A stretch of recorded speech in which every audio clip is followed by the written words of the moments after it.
Kita patut bersyukur dengan kondisi Indonesia saat ini. Keadaan yang aman dan layak ditinggali seperti sekarang ini adalah buah hasil kerja keras pejuang di masa lalu ketika berperang untuk kemerdekaan Indonesia. Pejuang di masa lalu berperang mengorbankan semuanya demi kebebasan dari segala bentuk penjajahan. Nah, ngomong-ngomong tentang perang nih teman, di Sumatera Barat sendiri pernah terjadi perang besar yang sangat berbekas dalam sejarah Indonesia. Nah, di video kali ini kita bakal bahas tentang 3 sejarah perang besar yang pernah terjadi di Sumatera Barat. Simak videonya sampai habis dan selamat datang di akun channel YouTube Kreatif Hamdi.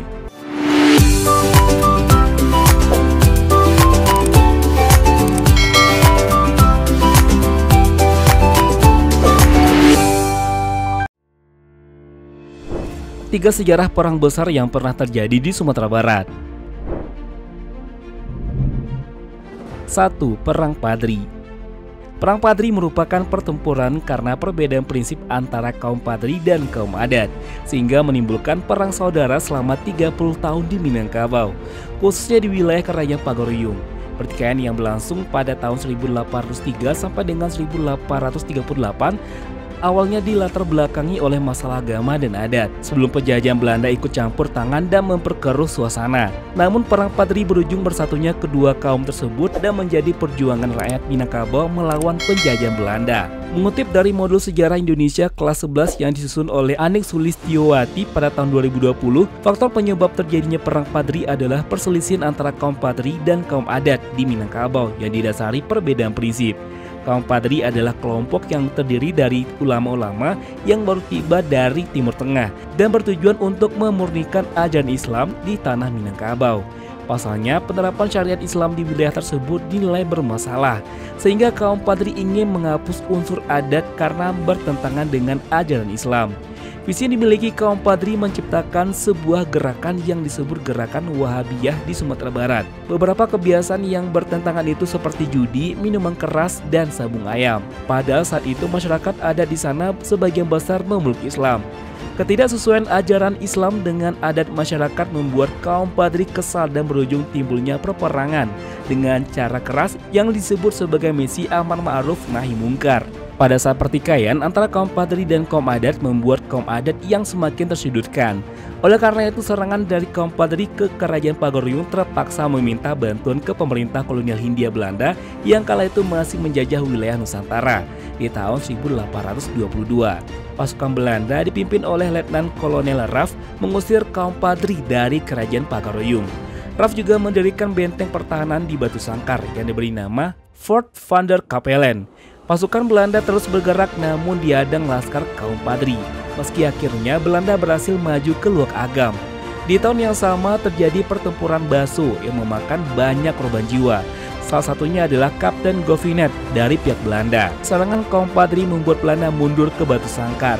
Meski setahun setelahnya pihak Belanda kembali menyerang namun berakhir mundur. Akhirnya Belanda mengadakan gencatan senjata sambil menyusun strategi licik yang disebut sebagai penjajahan masang. Perang Padri selama masa gencatan senjata dipimpin oleh Tuanku Imam Bonjol yang mencoba memujuk kaum adat untuk bersatu karena merasa lawan sebenarnya adalah pasukan Belanda. Akhirnya terjadi kesepakatan dan perdamaian yang mempersatukan kaum Padri dan kaum adat untuk bersama melawan Belanda. Tuanku Imam Bonjol memimpin pasukan Padri untuk melawan Belanda.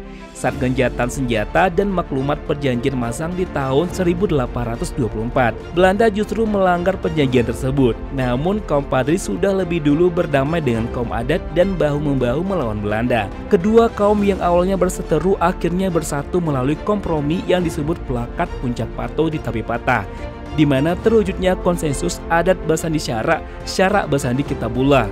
Tuanku Imam Bonjol menunjukkan rasa penyesalan atas tindakan kaum Padri ketika perseteruan terjadi dengan sesama orang Minang. Serangan dari Belanda semakin menggempur benteng Bonjol. Kedudukan Tuanku Imam Bonjol semakin sulit karena Belanda mendapat bantuan dari Batavia. Dan di tahun 1837 akhirnya benteng Bonjol jatuh di tangan Belanda. 2. Perang Kamang. Perang Kamang adalah perang terbuka yang meledak pada tanggal 15 Juni 1908. Merupakan salah satu puncak dari kemelut suasana anti penjajahan rakyat Sumatera Barat dalam menentang penjajahan Belanda. Awal dari peristiwa heroik itu dimulai dari keputusan pemerintah Belanda mengumumkan mulai berlakunya peraturan pajak tersebut untuk seluruh wilayah jajahannya. Masjid Talua merupakan saksi sejarah dari Perang Kamang, sebab di tempat ini menjadi pusat pelatihan rakyat Kamang menghadapi Belanda. Ketika itu halaman masjid dan surau dijadikan tempat latihan. Mereka mengarahkan 160 pasukan, 30 orang masuk dari Gadut yang dipimpin oleh Letnan Heine dan Cerik. 80 orang masuk dari Tanjung Alam yang dipimpin oleh J. Westeneng. 50 orang masuk Luar Biaro dipimpin oleh Letnan Bolding dan Letnan Sharp. Singkat cerita, perang Basoso atau perang frontal dengan tentara Belanda itu merenggut 70 jiwa. Dimakamkan di sejumlah tempat seperti Dusun Kampung Budi Jorong, Pakan Senayan, Kamang Mudia. Beberapa pimpinan perang Kamang seperti Garang Datuk Palindi, Karimudo, Datuk Siri Marajo, Pandeka Sumin, HM Amin dan lain-lain ditangkap tentara Belanda. Keesokan harinya mereka ditahan di Padang, Magelang, Makassar, dan Batavia. Dalam sebuah arsip kolonial Belanda disebutkan tentara Belanda yang dipimpin J. Westeneng itu mengalami kerugian yang cukup besar. Belasan pedati kendaraan mereka yang ditarik kerbau dipenuhi tumpukan mayat tentara Belanda untuk dibawa ke Verdekop. Muhammad Atta dalam buku Untuk Negeriku, sebuah autobiografi atau penerbit buku Kompas, menyebut pihak tentara kolonial harus kehilangan 12 tentaranya, sementara yang lokal-lokal sekitar 20 orang. Untuk memperingati peristiwa heroik ini didirikan sebuah tugu yang diresmikan oleh Gubernur Sumatera Barat Aswar Anas pada tahun 1982. 3. Perang Manggopo. Jarang sekali orang mengetahui eksistensi Perang Manggopo yang digerakkan oleh Siti Manggopo atau yang lebih dikenal dengan nama Mande Siti. Perang Manggopo sangat erat kaitannya dengan Perang Kamang yang sama-sama berjuang menghadapi pajak dan belasting yang dibuat oleh pemerintah Hindia Belanda. Saksi dari perlawanan ini adalah Masjid Siti Manggopo yang ada di Nagari Manggopo, Kabupaten Agam, Sumatera Barat. Pada buku Perempuan-Perempuan Pengukir Sejarah, tulisan Mulyono Atmosiswartoputra menceritakan bahwa perang ini berawal dari kemarahan Mande Siti. Perempuan yang berjuluk Singa Betina ini marah ketika Belanda mengeluarkan peraturan pajak belasting. Perempuan yang berjuluk Tanah Betina ini marah ketika Belanda mengeluarkan peraturan pajak pada tanah yang dimiliki secara turun-temurun. Ini jelas sangat bertentangan dengan adat Minangkabau, sekaligus menginjak-injak harga diri orang Minangkabau. Peraturan tersebut yang diumumkan pada bulan Maret 1908 yang memaksa rakyat menanam tanaman yang diperintahkan oleh pemerintah atau tanam paksa. Perang belasting yang berawal dari Kamang kemudian merambah hingga ke Manggopo. Mande Siti bersama para pemuda lokal membentuk semacam dewan perjuangan yang beranggotakan 14 orang. Dalam serangan itu 53 serdadu tewas, sementara 2 serdadu yang selamat melarikan diri ke Lubuk Basung. Kemudian datanglah bala bantuan Belanda dari Bukit Tinggi dan Padang Pariaman yang membalas dendam atas aksi malam sebelumnya.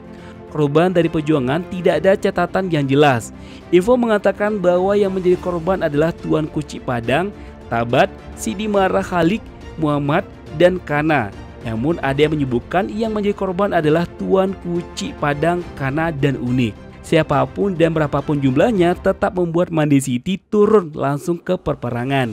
Setelah melakukan penyerangan kemudian bersama anaknya dia masuk hutan. Sayang kemudian dia tertangkap dan dia dibawa ke Lubuk Basung dan mendekam di penjara selama 14 bulan. Suaminya Rasid diasingkan oleh Belanda di Manado. Kemudian Mande Siti dipenjara di Pariaman selama 16 bulan. Lalu dipenjara di Kota Padang selama 12 bulan.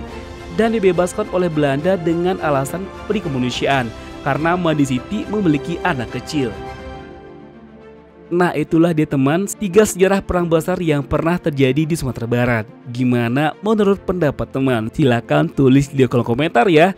Sebelum kita close video ini seperti biasa kembali kita ingatkan teman untuk support channel ini dengan cara tekan tombol subscribe untuk yang belum subscribe. Aktifkan juga tanda loncengnya agar teman gak ketinggalan dengan video terbaru dari kita. Dan jika menurut teman video ini menarik dan bermanfaat, bantu kami untuk share ke sosial media yang teman punya agar channel ini bisa semakin berkembang dan pembahasan kita tentang Sumatera Barat ataupun Minangkabau akan semakin lebih luas lagi.